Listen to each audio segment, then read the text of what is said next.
Now that wasn't the clip I wanted to show you, but praise the Lord. It still was a good message.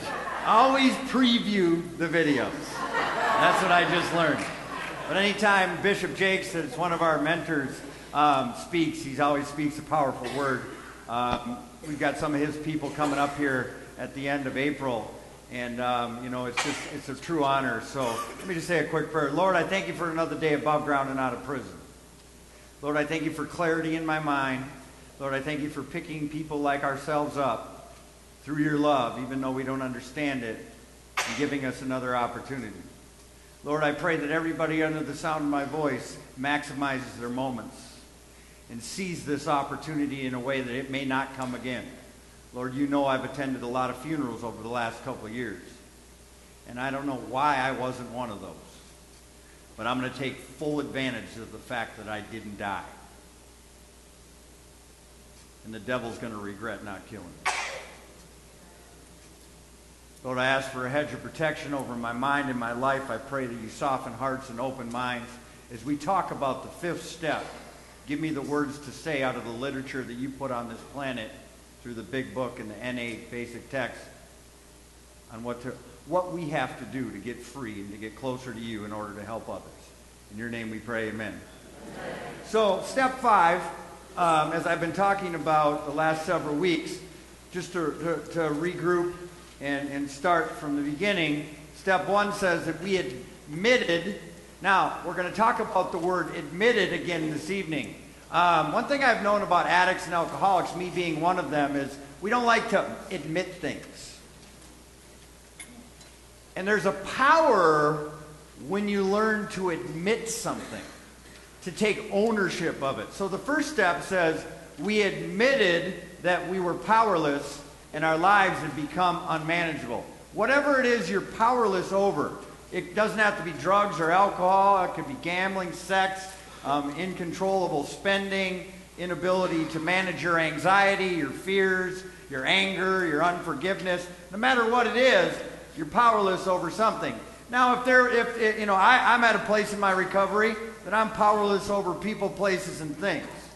The higher your expectation, the lower your serenity. You better expect to get hurt by people. It's just how it goes.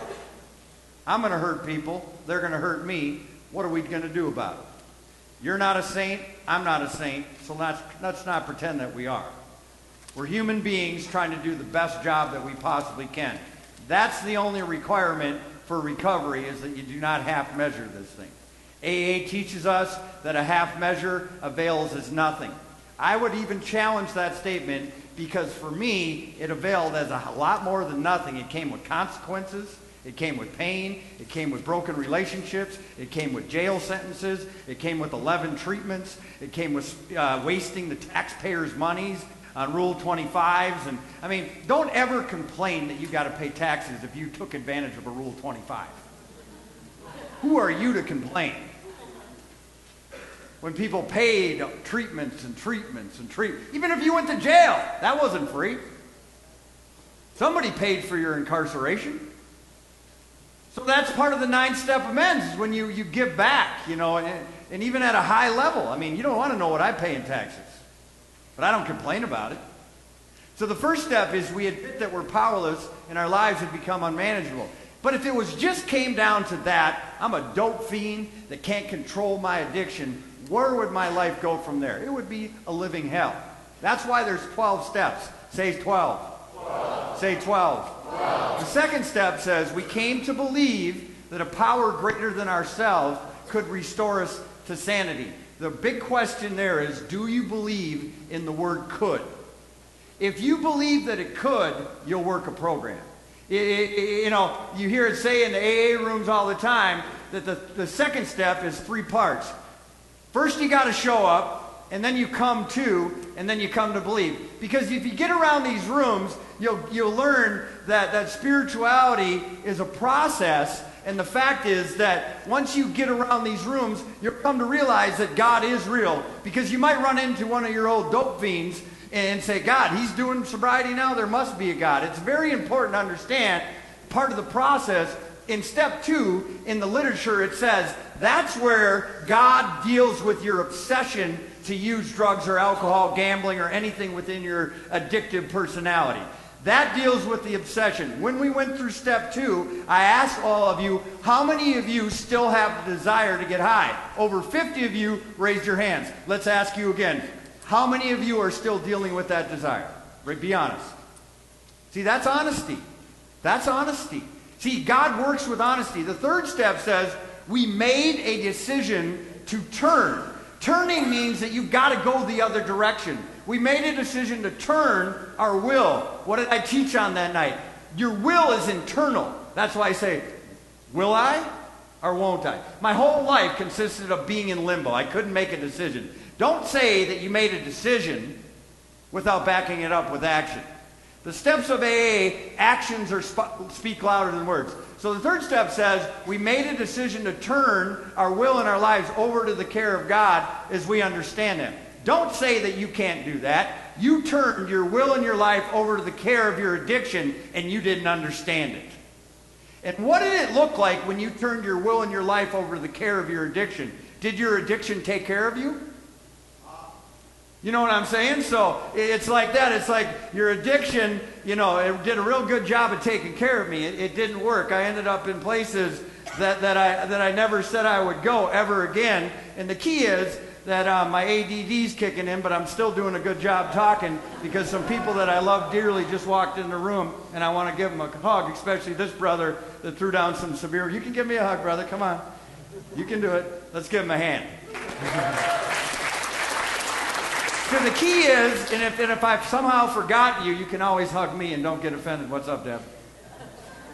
But the key is in the third step that you make that decision. And it's important to know, a lot of us get stuck. They say it's a simple program for complicated people. What I've heard in the rooms is this. A lot of us ask ourselves the question, how do I know if I turn my will and my life over to the care of God? Well, one way to know would be if you work a fourth step. It's as simple as that. Work a fourth step. Well, what's the fourth step? A fourth step is very made a searching. Now, that's hard for people like us because we're surfacey. We don't want to dig deep on nothing. The fourth step says made a searching and fearless. Why is it that we're such wimps in our recovery? I mean, we're like fearless in our addiction. But when it comes to our recovery, we're just wimps. We're overly sensitive. I mean, anything. I mean, I'm like that. I'm totally like that. And the key is that I've learned that my oversensitivity is a gift from God. I just got to learn how to guard my heart. So it says, made a searching and fearless moral inventory. That means I got to look at the things that I did that were immoral, which was a laundry list of things. And I cannot blame what I did immorally on my addiction. Because at the end of the day, if I blame, I'm going to step ahead now for a second. Never work a 9th step and go in for your amends and say, well, I would have never done it if I wasn't drunk. That's a cop-out. Because you're not taking ownership of it. You're blaming the alcohol for your behavior. And if you're an alcoholic and you ended up relapsing, you still are responsible because you didn't work a program and that's why you relapsed. So it all lies on you. So the bottom line is the fact that that's my son-in-law. I don't know what's going on with me tonight. I'm just grateful to be above ground and out of prison, man. It was a gorgeous day. It was a gorgeous day. And so I have to be fearless, and I have to look at where I was immoral, and I have to admit the inventory of myself. I'm so good at inventorying you. And I blamed you, whoever you is, for all my problems. Now we're at the 5th step, and we're dealing with the word admitted again. So we dealt with the word, and we learned how to admit something, and if we didn't admit it in step 1, we're certainly not going to admit it in step 5. So now the steps say, admit it to God. Now I'm going to talk about that for a second. You know that God already knows. But He still wants you to admit it to Him. Because there's a power that you obtain by admitting something. Admit it to God, to ourselves, and to another human being, the exact. Now, we don't sugarcoat, we don't minimize, we don't fantasize, we don't leave it out. If you tell 90% of the truth, it's still a lie. See, the key is that, girl, when are you finally going to get here on time so I can give you your chip, huh? How many years you got sober now? Let's give it up. 4 years. This champion was afraid of her own shadow when she got here. She has grown tremendously. She was in our program a couple years ago. But the key is that we get really, really serious now because we're not used to talking about ourselves, and we're certainly not used to talking about our stuff that we might have done wrong. So it says, admitted to God, ourselves, and another human being, the exact. That means we got to pinpoint it. We cannot tell a half-truth. We got to tell the whole story. Don't just say you relapsed, admitted that you drained the bank account and stole somebody's checkbook. If you leave out the fact that you stole somebody's checkbook, you didn't admit it. The exact nature of our wrongs. AA 12 steps and 12 traditions. It says all of AA's 12 steps ask us to go contrary to our natural desires. What does that mean? If you've ever been around me, I teach on the flesh often. Every human being walking the planet has flesh. That's your natural desires. My natural desires are unhealthy. My natural desires are very, very unhealthy. So it says right here in the 12 and 12 that the steps go against those natural desires. That immediately tells me that this is going to be challenging. They deflate our egos. When it comes to ego deflation, few steps are harder than step 5. But scarcely any step is more necessary to long-term sobriety and peace of mind than this one. Isn't that what we're really striving for, is peace of mind? I mean, isn't it truly the greatest battle we face is in our heads? I mean, I tried to buy peace. I tried to sleep with peace. I tried to put peace on my business card. I tried to smoke it. I tried to shoot it. You know, I was trying everywhere but God for peace. I mean, you can't buy peace. You can't buy peace of mind. So this is a step that says that this is your first opportunity at really getting peace of mind in long-term sobriety. It says, but of the things which really bother or burn us, we say nothing. What did I say last week? My whole life, I was a bother. Have you ever been known as a person that people had to deal with? I got to go deal with Jeff. I mean, what a life to live that you're known as a person that people have to deal with. The difference between a bother and a brother is the letter R for resentment. You will always be a bother to people and yourself if you have a resentment, but if you admit your resentment, you'll in turn be a brother. You can have healthy human relationships. My relationships have been screwed up until this point because I was in them. But I blame the other person all the time. See, doing that is not admitting the exact natures of your wrongs. Now it says, check this out. It says, but the things that really bother and burn us, we say nothing. It's not the big things that throw me off my square. It's the little things. The little things that I say to myself, why do I think this way? Why is that? They eat me alive. They eat me alive until I did this step. It says, certain distressing or humiliating memories we tell ourselves ought never be shared with anyone. This will remain our secret. Not a soul must ever know. We'll hope we'll go to the grave with them. Let me tell you something. If you go to the grave with that secret, you'll go to the grave quicker. I've done countless fifth steps, and nothing that anybody has ever said to me has surprised me, made me run out of the room scared. And I've heard some twisted things. There's nothing about your story that is unique. There's nothing about your story that is unique. Now check out what it says here. It's about confession. It says, what are we likely to receive from step 5? For one thing, we shall get rid of the terrible sense of isolation we've always had. What do people do if they have a fear of being alone? Well, that fear takes over their lives, and they make sure that they're alone. And then they wonder why nobody's paying attention to them.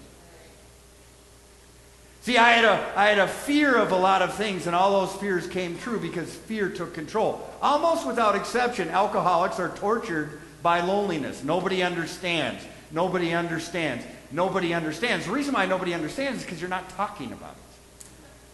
Even before our drinking got bad and people began to cut us off, nearly all of us suffered the feeling that we didn't quite belong. That was totally true for me. I never could get connected to anybody. That's why I tried to buy peace, shoot it, sleep with it, and do all these things. I mean, I wanted everything but God to find my happiness. Either way, we were shy. Now, this is telling about the two different types of people. Either we were shy or dared not to draw near others, or we were apt to be noisy and good fellows, craving attention and companionship, but never getting it. At least that was our way of thinking. You know, people like that, even if they're in, they don't realize that they're in because they're still feeling so alone. That's why it's step 5. I'm the same way. Step 5 is so important. When we reached AA and for the first time in our lives stood among people who seemed to understand, the sense of belonging was tremendously exciting. Let me tell you something, people. That wears off. If you don't work the steps, what was once exciting about being in these rooms will wear off because it always resurfaces. Just because it's not here now doesn't mean it's not coming back. You have to deal with this stuff so it doesn't deal with you. Now check this out. We thought the isolation problem had been solved, but we soon discovered that while we weren't alone anymore in a social sense, we still suffered many of the old pangs of anxious apartness until we had talked with complete candor, that's honesty, of our conflict. We had listened to someone else do the same thing. We still didn't belong. Step 5 was the answer. It was the beginning of true kinship with man and God. This vital step was also the means by which we began to get the feeling that we could be forgiven, no matter what we had thought or done. Now, let me tell you something. If you live a life if you feel as if you're unforgiven, you'll create more acts that require forgiveness. Let me say that again. If you don't experience forgiveness, you'll continue to create acts that require a lot of forgiveness. See, it's like a generational thing that we've got to really get there. And now what it's saying, it's so important. Check this out. Often it's working on this stuff with our sponsor or spiritual advisors that we first felt truly able to forgive others, no matter how deeply we felt they had wronged us. Our moral inventory had persuaded us that an all-around forgiveness. What does that mean to you? What does an all-around forgiveness mean to you? What it means to me is this, that if I'm mad at God, I got to forgive God. Don't think that God can't take it. Like he's tripping that you're mad at him. Read the Psalms. God can take it if you're mad at him. The key is that we experience an all-around forgiveness. The Bible says that if you do not forgive men, you will not experience forgiveness. All-around forgiveness. The last person that we typically, now this isn't for everybody, because I got a lot of start over people in here. They can start over with no problem whatsoever. They feel, okay, I just totally screwed up. I'm forgiven. I'm going to start over. But they aren't really experiencing forgiveness. You got to learn how to forgive yourself. And if you don't forgive yourself, you're going to continue to act in such a way that requires additional things of forgiveness. It says, check this out. All around forgiveness was desirable. Say desirable.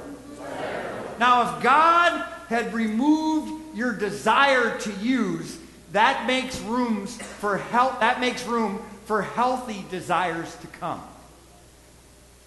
But how can healthy desires come when that desire to use is so strong?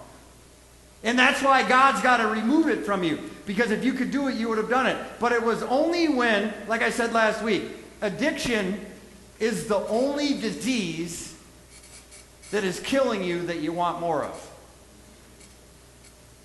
That don't make no sense, does it? Give me something more of that's killing me. That'd be like saying, give me some more cancer. Give me more HIV or AIDS or whatever it is. Nobody in their right mind would ask for that, but that's what we do. Another great dividend we may expect from confiding our defects to another human being is humility. A word often misunderstood. To those who have made progress in AA, it amounts to clear recognition of what and who we really are, followed by a sincere attempt to become what we could be. Until you address who you are, you will never become who you could be. Who am I? I'm a low-down, dirty, thief, dope-dealing junkie, terrible parent, liar, thief. That's me. This is me. So I had to deal with that person. Just when I got sober before, oh, that person's gone. No. Person's still here. He's just here without the dope. You have to look at that because it's looking at you. And if you pretend that you're not that person and are sitting here just sober today, that person is looking at you. Don't ever say that the addict is out in the parking lot waiting for you, doing push-ups. The addict is sitting right on your shoulder as you sit in this church tonight. One thought wrong, you're done. I'm done. I will never say that I will never use again. I've said that too many times and I used. There is a possibility that I'll get high tonight. But I know that there's a possibility that I'll get high tonight, so I probably won't get high tonight. In my flesh. Now check this out. It says, therefore our first practical move towards humility must consist of recognizing our deficiencies. It says, no defect can be corrected unless it's clearly see what it is. But we shall have to do more than just see. We soon found that we could not wish or will these things away. I wish I wouldn't be honest. I wish I wouldn't be dishonest. I wish I wouldn't manipulate. I wish I wouldn't take shortcuts. I mean, what does your wishing do? I wish I wouldn't get high. You got high anyway. I wish I wouldn't leave my kids for dope. I left my kids for dope anyway. I wish I could show up for work on time and really take advantage of this job that God just gave me, and you show up late every day. Wishing means nothing. I wish they would have never introduced me to those wishing wells.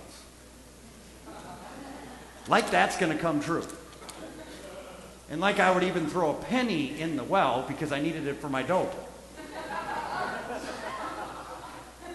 Quite frankly, well, I won't even go there.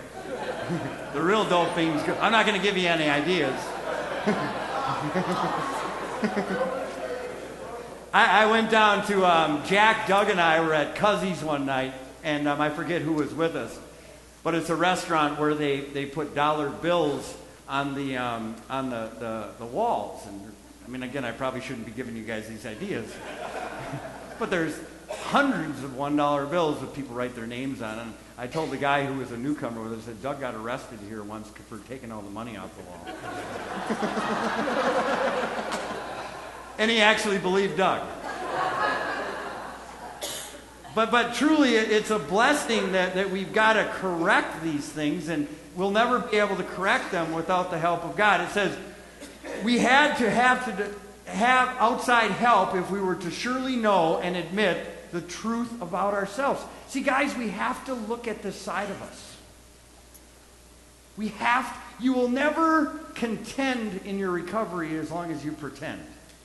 We have to look at the truth about ourselves, the truth about our flesh. The help of God in another human being, so you can't do it on your own.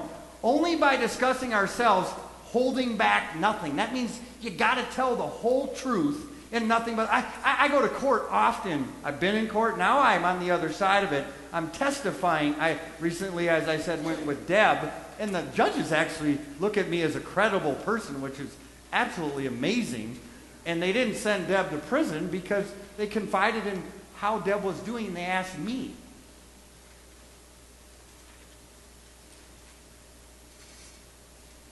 See, you never know how God's going to use you. You never know how God's going to use you. But check out what it says here. It's so important that we recognize truly what it's saying, because we cannot hold back stuff.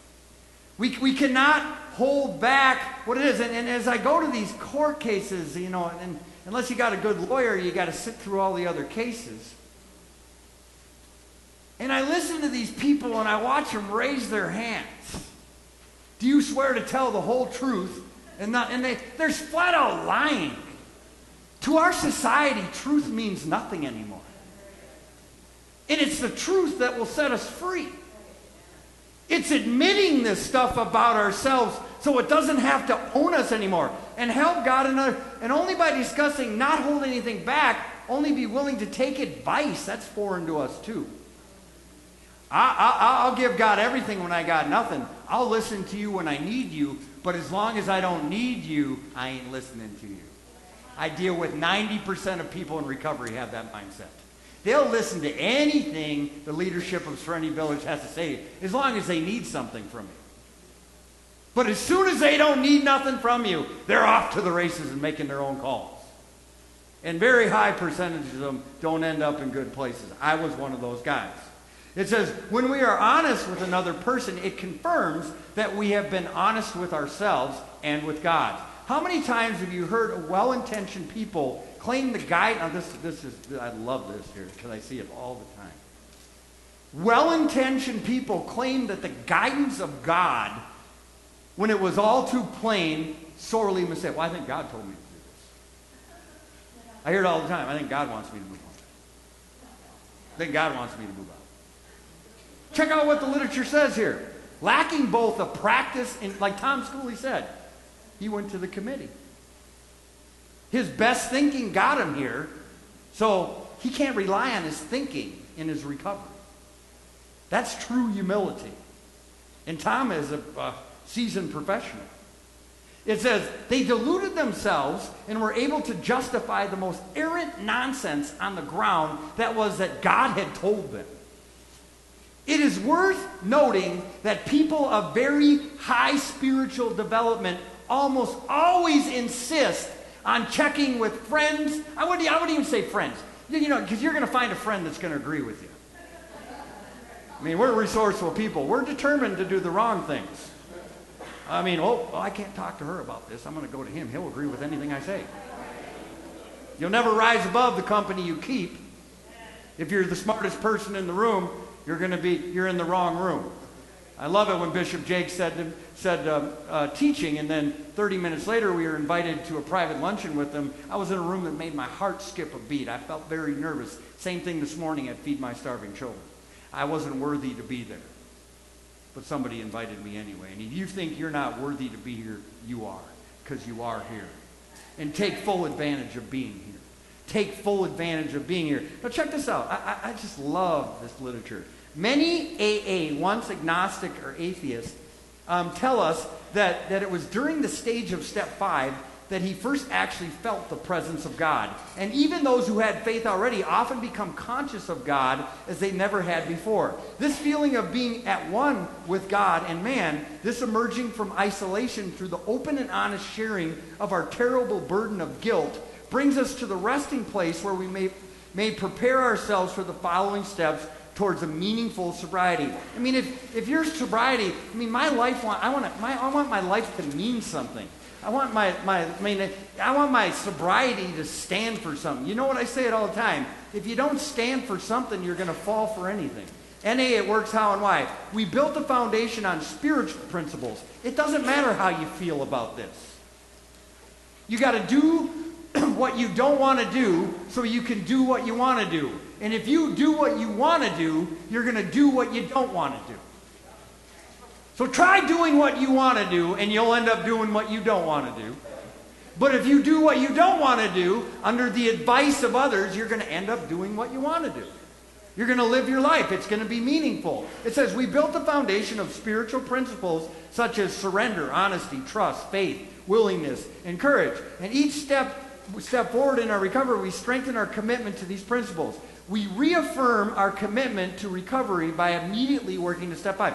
When's the last time you reaffirmed that you're actually in recovery or just sober?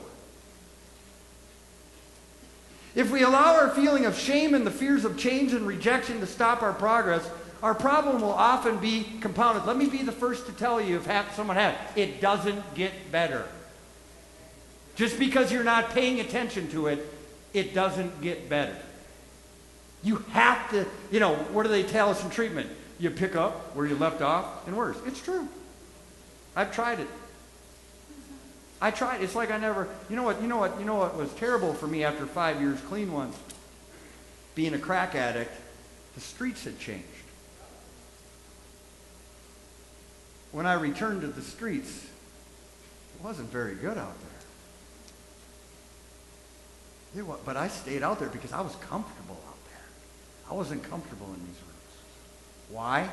Because I didn't work a step 5. I was alienated from the world. It says, if we allow our feelings of shame, it says, if we stop moving forward in our recovery, if we cease making every possible effort to recover, we will be given into the disease of addiction. So let me point this out to you tonight. If you're not making every effort to recover tonight, you are giving into your addiction without even knowing it. And I would come up to you tonight, and I would say it to your face, and you will not believe me, but in a couple months, days, or hours, you say, oh, you were right. I'm not right. The literature's right. You think they just studied one addict and alcoholic and came up with this sentence? Working this step to the support of our sponsor and a loving God is a way of putting into practice our decision to allow God to take care for our will in our lives. That decision, like most decisions, we must make followed by action. Following the third step decision with the action of the fourth and fifth steps will lead you to a closer relationship with your higher power. It says, why is this so important that we make an admission to God? Because this is a spiritual program, and the whole purpose is to awaken spiritually. In the past, some of us felt like we weren't worthy with the relationship with God. I felt that way. God, why would you want anything with me? But let me tell you, it should prove to you that you are worthy. Why are you still even alive? If you weren't worth anything, he wouldn't have saved you. And don't think that he didn't save you. If you could have saved yourself, you would have done it years ago. No matter if you believed him or not, he still saved you because there's something very special about you. Our secrets blocked us. I mean, what do we hear? We're only as sick as our secrets. Our secrets blocked our ability to feel as an acceptance and love from that power. When we reveal something about ourselves, see, these guys who want to take these UAs in this program, and one of the house managers got the cup, and I guess I did get high last night. That's not a confession. You were already busted. Reveal it, or it will reveal you. Either way, whatever's done in the darkness comes to the light. That's a biblical truth. And it says it right here. It's so important that we grasp what it's saying here in regards to this, because it's just so real that we have to reveal something about ourselves. We draw closer to a higher power and experience the unconditional love and acceptance. That's what I love about doing fifth steps. I mean, these guys tell me this stuff, and it's like, I'm still sitting, man. I still love you. God still loves you. We're proud of you for getting real and getting honest. And you know what? We're not running out of the room because you told me that dark secret that you said you were going to go to the grave with. You know, quite frankly, I'm not going to tell you who they are, but 5 other guys told me the same thing. And it's so important that we recognize that. It says, the feeling of God of our understanding accept us no matter what we've done. You've got to understand God and his character. No matter what you've done, he accepts you. Enhances our acceptance of ourselves. See, I mean, how have we lived our lives up until this point? It's like, if you thought I was okay, then I was okay. If they thought I was okay, then I was okay. But if you really believe that God accepts you and loves you no matter what, I guarantee you'll accept yourself. It's so important. The process we have undertaken has made us aware of the exact nature of our wrongs. The exact nature of those wrongs is our character defects. So I mean, how do I work with step 6? Well, here it tells you.